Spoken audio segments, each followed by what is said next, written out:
From the Marines to the tattoo shop, Tony Stenard's been creating tattoos for people since high school, but now he's using his artistry to tell stories of those who sacrificed for others like he did. I was in the Force Recon, I was in the Marine Corps, and having that background really helps me out to connect to my clients that are either police officers, firefighters. Not too many tattoo artists have that background, so by having that kind of a background helps me connect to those clients. He will be one of the tattoo artists on a new A&E show, Hero Inc. The show features first responders, police officers, firefighters, and veterans receiving tattoos and telling their stories. My military, my police officers, my firefighters that come in, a lot of times, I would say maybe 90% of the time, maybe a little bit more, they have a story to tell.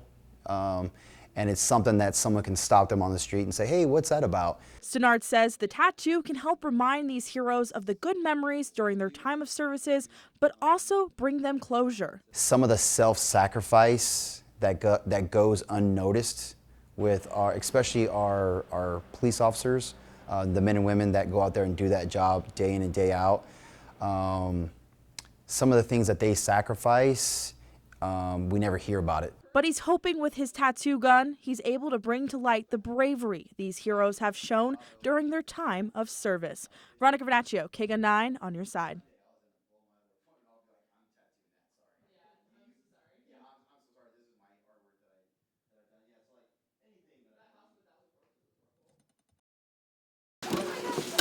Can after can.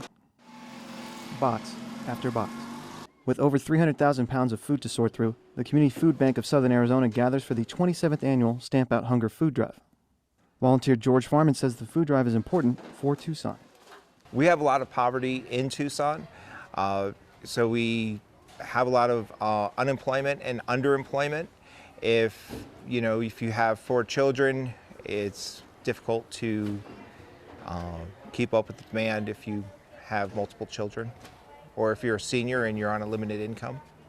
Children and adults all collecting different kinds of canned foods and dry foods in preparation of giving families in need their meals in the summer. With donated food coming in from mail trucks, everyone works together to get the food from the back of the mail carrier into boxes, where they will eventually be lifted into semi-trucks stocked full with donated food. Volunteers of all ages are welcome today for a food drive put together by the Community Food Bank of Southern Arizona and the United States Postal Service to help out hungry families and children. Norma Cable says summer is an essential time for food donations. It comes at a really crucial time of the year. It hits right before summer comes, and in the summer we see a high demand and increased demand from children and families. Children are home from school, they aren't getting that free and reduced lunch or breakfast, and so they do need food. With the help of 400 volunteers in Southern Arizona, the Rincon Post Office is one of the busiest stations in the region. The Community Food Bank of Southern Arizona and their volunteers will continue to provide food and muscle through the food drives ahead. Drew Pelter, KGUN 9, on your side.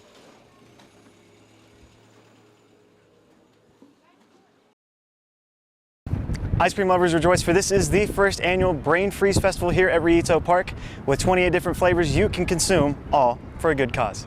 Volunteers of all ages are welcome today for a food drive put together by the Community Food Bank of Southern Arizona and the United States Postal Service to help out hungry families and children. For Cinco de Mayo tonight, TPD wants you to remember there will be several DUI checkpoints around the city, so do not drink and drive. The show will feature first responders and military veterans, but those aren't the only heroes on Hero Inc. If you look behind me, you can see parts of the road here are blocked off on Houghton. Local businesses say they haven't been affected from the construction yet, but it is unclear what the business will look like in the future.